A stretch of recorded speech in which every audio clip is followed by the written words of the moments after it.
আসসালামু আলাইকুম। ফাগুনমালা স্টাডি একাডেমির পক্ষ থেকে স্বাগতম।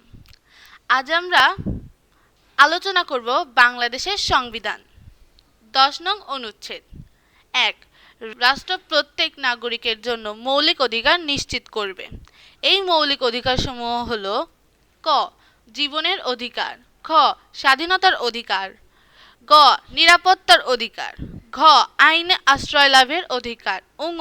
মানুষত্ব মর্যাদার সাথে জীবনযাপনের অধিকার, চ। চিন্তা ও বিবেকের স্বাধীনতা, ছ। ধর্ম পালনের স্বাধীনতা, জ।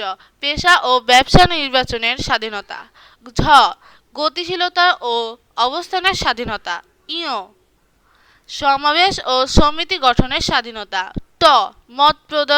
মত প্রকাশের স্বাধীনতা, ঠ। শিক্ষা লাভের অধিকার, ড। সংস্কৃতি বিকাশের অধিকার। 2। রাষ্ট্র এই মৌলিক অধিকার সংরক্ষণের জন্য প্রয়োজনীয় আইন প্রণয়ন ও প্রয়োগ করিবে। 11 নং অনুচ্ছেদ 1। প্রত্যেক নাগরিকের ন্যায় বিচার পাওয়া অধিকার আছে। 2। কোনো ব্যক্তিকে আইনের সঠিক প্রক্রিয়া ছাড়া শাস্তি দেওয়া যাবে না। 12 নং অনুচ্ছেদ।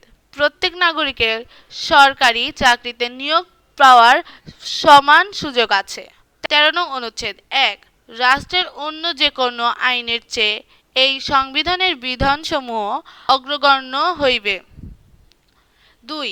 এই সংবিধানে যে কোনো বিধানের বৈধতা ও সংবিধানের নিজস্ব বিধান অনুযায়ী নির্ধারিত হইবে। 14 নং অনুচ্ছেদ। রাষ্ট্র সংবিধান সংশোধনের জন্য বিধান প্রণয়ন করিবে।